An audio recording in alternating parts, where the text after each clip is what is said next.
రాజన్న ఆలయ EO K Vinod రెడ్డిని బదిలీ చేశారు. ఈ నేపథ్యంలో వేములవాడ ఆర్డీఓగా విధులు నిర్వహిస్తున్న రాధాబాయిని రాజన్న ఆలయ ఇన్ఛార్జ్ ఈవోగా ప్రభుత్వం నియమించింది. ఈ సందర్భంగా వారు నేడు బాధ్యతలు స్వీకరించారు. అనంతరం స్వామివారిని దర్శించుకుని ప్రత్యేక పూజలు చేశారు. కళ్యాణ మండపంలో ఆలయ అర్చకులు వేదోక్త ఆశీర్వచనం చేశారు. ఆలయ AEO B Srinivas RDO Radhabai గారికి శేషవస్త్రం అందజేసి లడ్డు ప్రసాదం ఇచ్చారు.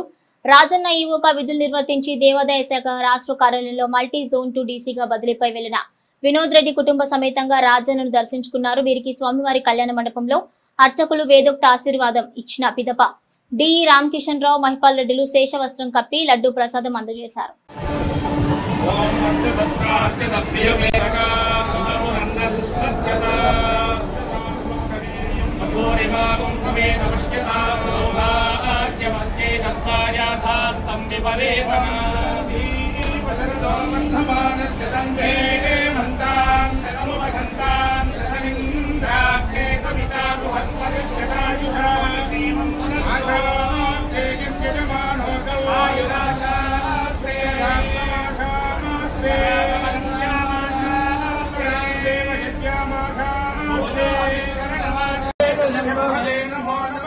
Hare